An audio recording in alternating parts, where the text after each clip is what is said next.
మంచు బిందువు 15వ భాగం. ఇదే ఆఖరిది. టీ తీసుకో అందించాడు విహారి. తనింకా ముభావంగానే ఉన్నాడు. నా ఒక్కదాంతోనే. విహార్ అంటే నీకిష్టమా? పల్లవి ప్రశ్న. అవును, చిన్నప్పటి నుండి ఇష్టమే. కానీ అది వల్లిపై ఉన్న ఇష్టం లాంటిదే. ఇష్టం కన్నా ఎక్కువ నమ్మకం, గౌరవం. చిన్నప్పటి నుండి ఏనాడూ నా మనసు నొప్పించలేదు. కోపంతో తిట్టి సారీ చెప్పేవాడికన్నా తిట్టకుండా కొట్టకుండా కోపాన్ని కంట్రోల్ చేసుకునేవారంటేనే గౌరవం. నువ్వంటే నాకు చాలా ఇష్టం నిధి. తనన్నది గుర్తురాగానే నవ్వు విరిసింది పెదాలపై. ఎంతసేపు అలా చూస్తావు? తీసుకో అన్నాడు సీరియస్గా. 2 నిమిషాలే వెయిట్ చేయలేని వాడివి 3-4 సంవత్సరాలు ఎలా వెయిట్ చేయగలవు? ఆశ్చర్యంగా చూశాడు. నీకిష్టం లేనప్పుడు ఎన్నాళ్ళు వెయిట్ చేస్తానేం? కాస్త కోపంగానే అన్నాడు. లేదని నేను చెప్పలేదు. ఉందని మాత్రం చెప్పావా? మొహం తిప్పుకున్నాడు. లేదని చెప్పుకుంటే ఏంటి అర్థం? నిషా రావటంతో మా మాటలు ఆగిపోయాయి. నీకు ఫోన్ ఇచ్చేసి వెళ్ళిపోయింది. హలో అంటూ పక్కకొచ్చాను. నిధి, అది తేజ గొంతే. నీ అభ్యంతరం కుటుంబం గురించేనా? అబ్బా, వీడి సమస్య ఇంకా వదలలేదన్నమాట. అదేం లేదు తేజ. శిల్ప తల తింటుందని అలా అనేసా. ఒక్క మాట చెప్పు, నువ్వంటే ఇష్టమని ఎప్పుడైనా చెప్పానా? మాట్లాడలేదు తేజ. పోనీ నువ్వు చెప్తే సరే అన్నానా? దీనికి సమాధానం ఇవ్వలేదు. నీతో రోజుల తరబడి నెలల తరబడి మాట్లాడానా? మనిద్దరం మాత్రమే ఎక్కడికన్నా వెళ్ళామా? ఏం చేశానని నిన్ను ప్రేమిస్తున్నా అనుకుంటున్నావు? నాకు నీ మీద ఎప్పుడూ ప్రేమలాంటి భావం రాలేదు నిష్కర్షగా చెప్పేశా. కానీ నిన్ను చూసిన రోజు నుండే వద్దు తేజ. నా గురించేం తెలియకుండా వచ్చేది ఆకర్షణ మాత్రమే. అది ఎన్నో రోజులు ఉండదు. ఏ రోజు నీలో నేనేం ఆశలు పెంచలేదు. ఇది ఇక్కడితో వదిలేద్దాం. పోనీ కనీసం ఫ్రెండ్లా అయినా ఉండొచ్చుగా అభ్యర్థించాడు. ఒక్కసారి మన మధ్యలో లవ్ అన్న మాట వచ్చాక స్నేహం అంటే అది అబద్ధమైనా అయి ఉంటుంది, లేకుంటే నటన అవుతుంది. ఫైనల్గా ఏమంటావు? మొదటి నుండి చెప్పిన మాటే. యు ఆర్ రియల్లీ మ్యాడ్ అరిచేసి ఫోన్ పెట్టేశాడు. వెంటనే తేజ నెంబర్ బ్లాక్ చేసేసా.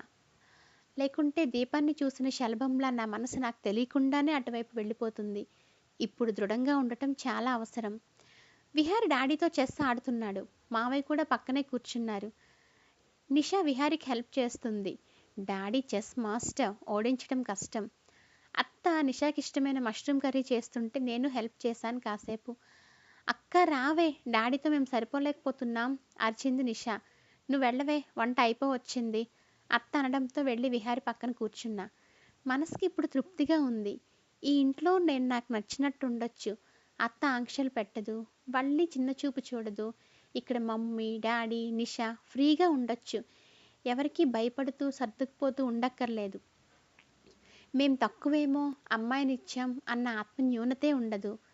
తేజను మర్చిపోవటానికి చాలా టైం పడుతుంది. ముగ్గురం కష్టపడ్డా డాడీ ఈజీగా ఓడించేశారు. క్లైమేట్ చాలా బాగుంది. బయటికి వెళ్దాం అన్నయ్య వల్లి అడుగుతుంది. నాకు ఓపిక లేదు చేతులెత్తేశాడు విహారి. నలుగురు సరదాగా వెళ్ళి రండి. మావయ్య కూడా గ్రీన్ సిగ్నల్ ఇచ్చారు. అంతే, తూనీగల్లా పరిగెత్తారు వల్లి, నిషా. ఇద్దరూ చెరో తలుపు తెరిచి వెనుక కూర్చున్నారు.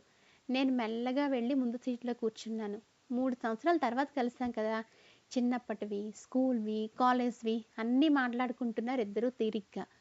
విహారి మౌనంగా ఉన్నాడు. తేజకి నో అని క్షణంలో చెప్పేశాను. విహారికి ఎస్ అని చెప్పడానికి ఎందుకు ఇంత సంకోచం? అసలు గొంతు దాటదు మాట ఇలాంటప్పుడు. తనకి ఎలా తెలపాలి నా అంగీకారం? నా మౌనాన్ని తను మరోలా అర్థం చేసుకుంటే? సడన్గా బ్రేక్ వేయటంతో తూలి ముందుకు పడబోయాను. Seat belt పెట్టుకోవాల్సింది. జాగ్రత్త, చేయి అడ్డు పెట్టాడు దెబ్బ తగలకుండా. Thank you. అప్రయత్నంగా తన చేతిని పట్టుకున్నాను. అక్క ఓకేనా? తగిలిందా? కంగారుగా అడిగింది నిషా. తగల్లేదే. మళ్ళీ మాటల్లో పడిపోయారు వాళ్ళిద్దరూ. మెల్లగా తన చేతిని వదిలించుకున్నాడు. ధైర్యం చేసి ఇంకాస్త గట్టిగా పట్టుకున్నా. ఇప్పుడు ఈ మాత్రం ధైర్యం చేయకుంటే నన్ను అపార్థం చేసుకునే ప్రమాదం ఉంది. ఉలిక్కిపడి వెంటనే వెనక్కి తిరిగాడు. వాళ్ళు చూశారేమో అని. రీల్స్ చూడటంలో బిజీగా ఉన్నారిద్దరూ. ఏంటి? కళ్ళెగరేస్తూ చేతిని లాక్కునే ప్రయత్నం చేశాడు. నేను ఇంకాస్త బిగించాను. మాటల్లో చెప్పలేంది స్పర్శలో తెలుస్తుందన్న నా ప్రయత్నం వృధానే అయింది. తనకేం అర్థం కాలేనట్టుందా మొహం. నేను అసలే ఏది ఎక్స్ప్రెస్ చేయలేను. తను నా నుండి ఎక్స్పెక్ట్ చేసిందైతే అస్సలు చెప్పలేను. 2 రోజుల్లో వెళ్ళిపోతాను. మళ్ళీ ఎప్పుడు కలుస్తామో ఫోన్లో అయినా చెప్పగలనా? డౌటే. అదిగో నేను చెప్పిన చెట్టు. అన్నయ్య ఆపరా అరిచింది వల్లి. విహార్ ఆపగానే రా చూపిస్తాను అంటూ నిషాన్ లాక్కొని వెళ్ళిపోయింది. నువ్వు రావే నన్ను పిలిచేసి ఇద్దరు వెళ్ళిపోయారు. డోర్ తీయబోతూ ఆగిపోయాను. కారణం కుడి చెయ్యి విహార్ చేతుల్లో బందీ అయిపోయింది.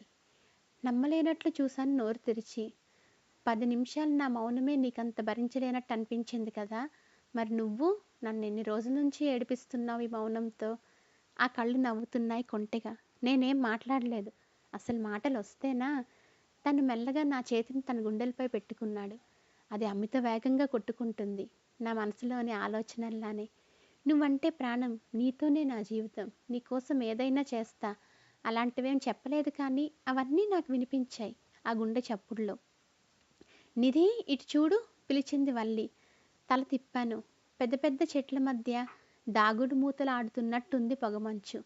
ఆ రూపం నా కళ్ళకి తేజలానే కనిపిస్తుంది. తన వర్ణన మరోసారి వినిపిస్తుంది నా చెవుల్లో. తనొక జ్ఞాపకం, మర్చిపోదామన్నా మరువనివ్వని జ్ఞాపకం. మంచుని చూసినా, ట్రైన్లో జర్నీ చేసినా గుర్తొస్తూనే ఉంటాడు. ఆ వెంటనే గుండెల్లో బాధ కూడా. ఎప్పటికి పోతుందో. ఎండ కాస్త కనిపించడంతో చెట్ల ఆకులపై నిద్రిస్తున్న మంచు బిందువులు మెల్లమెల్లగా కరిగిపోతున్నాయి. ఫోటోలు తీసుకొని అరగంటకి అలసిపోయి వచ్చారు వీళ్ళిద్దరూ. చేయి వెనక్కి తీసుకుందాం అనుకున్నా ఎక్కడ చేజారిపోతానో అన్నట్టు వదలలేదు విహారీ. భద్రంగా సున్నితంగా పట్టుకున్నాడు. హక్కుగా కాదు, బాధ్యతగా. మా ఫ్రెండ్స్ కోరుకునే సినిమా హీరో నాకెందుకు? Vihari real hero. తన వ్యక్తిత్వం ఎంత అందంగా ఉంటుంది. తండ్రి కోసం కష్టపడే కొడుకుగా, బాధ్యతని బరువు అనుకోని అన్నయ్యగా, భార్య అంటే తనకు నచ్చినట్టు, తన కుటుంబానికి నచ్చినట్టో కాకుండా స్వతంత్రంగా ఉండమని ప్రోత్సహించే భర్తగా, ప్రేమని సున్నితంగా చెప్పే ప్రేమికుడిలా. వల్లి నిషాల వాదన వింటూ తల సీటుకి వెనక్కి వాల్చాను. విహారి అతి మెల్లగా నాకు మాత్రమే వినిపించేలా ఏదో చెప్తున్నాడు. భవిష్యత్తు ప్రణాళికలు గీస్తూ కళ్ళు మూశాను. కారు మెల్లగా సాగిపోతుంది మంచి పల్లకిలా. Thank you friends. మంచు బిందువు మొత్తం కంప్లీట్ అయింది.